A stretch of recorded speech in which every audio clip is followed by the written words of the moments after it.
Okay, let's start playing some chess. Having some slight technical issues with my microphone. I don't know if it's compatible with my PC. It's recording off of my...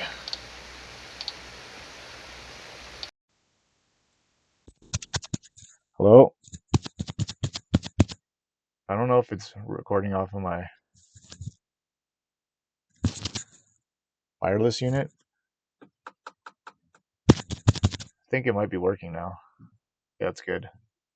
Looks like we're getting a Alapin. So, kind of just was testing out.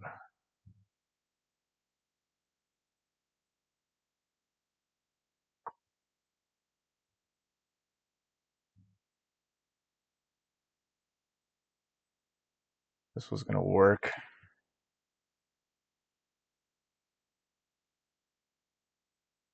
Ego. 2061. Strong opponent. I'm at 2062, so we're almost perfectly evenly matched. And yeah, let's get going. D4.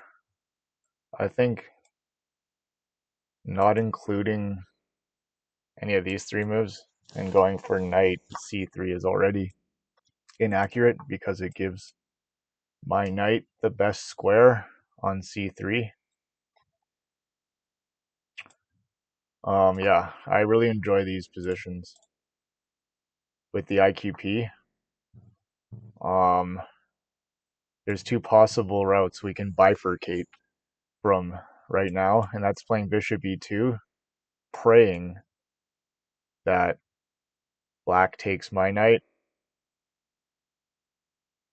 Then I recapture with the bishop. Black takes the pawn, thinking they won a pawn, but then they lose their knight, which defends the queen, and we pick up the queen. But the downside of that is black may not go for it. They may just play a move like this, and then when I play knight c3 next move, they pin my knight to my king.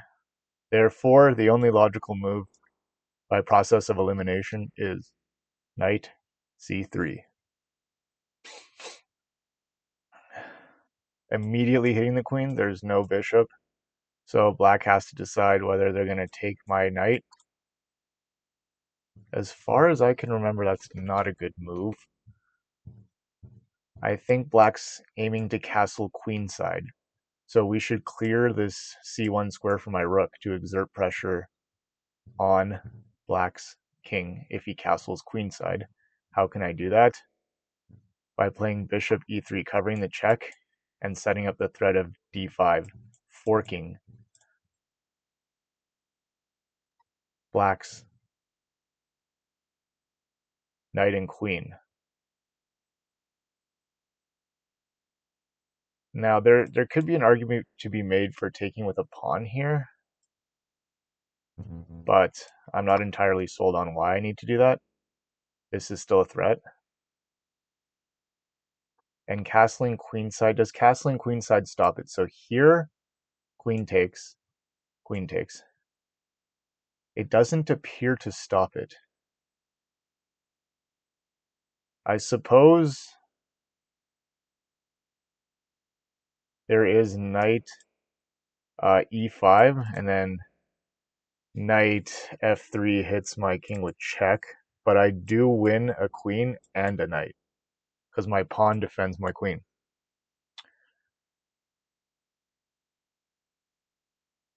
Therefore, yes, it does seem quite safe to play this move. Okay, quick resignation, very good stuff. Now, I'd like to show you my new way, incorporating chess.com's most recent. Let's check the accuracy first, 97%. So that's great. Then I go to train, and then you go analysis. The analysis tab under the train menu, you go explore, go to games,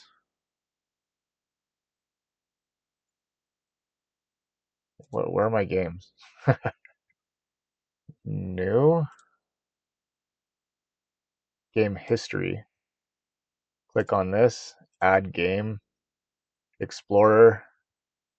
Now it inputs your game and cross-references it to the chess.com all games database, where I've further added in filters to only include games rated between 2000 and the highest rating possible, which is like 28 or 2900. So there's 164 million games in the database with E4. So it's not going to have all the games under 2000, but I'm not really interested in looking at games with lower ratings because they're not going to be as educational or instructive for the purposes of what I'm trying to do here. So yeah, E4, C5 is actually the most common response, 32% of players. C3 is actually a pretty uncommon sideline. Only 7 out of 100 games incorporate C3. And what did Black play again? Knight C6. So that's 14% of players. Um, and of the possible continuations, as you can see, it's the most winning line for white. And then D4 is the overwhelming favorite, and it also maintains the highest winning advantage. So as of move 3, I've played all the most accurate moves. So that in my mind, I'm thinking, okay, if I can just remember to play it like this, then I know I'm on the right track. So D5, D6, or E6, D5 being the most common, and we do see D5, EXD, or E5. Pushing, though, allows Black to get their bishop out, pressure my queen or my knight. So I think in the spirit of the line, it's better to take here. Then queen takes is obviously the only move. And now knight F3 is the most accurate continuation, defending this pawn. And bishop G4 by a factor of 200% is the most common follow-up. So this position at a 2000 plus level has been reached 100,000 times.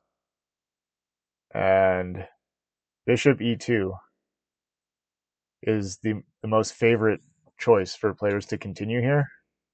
But as you can see here, knight C3 is a much superior move, and it gets played pretty frequently as well.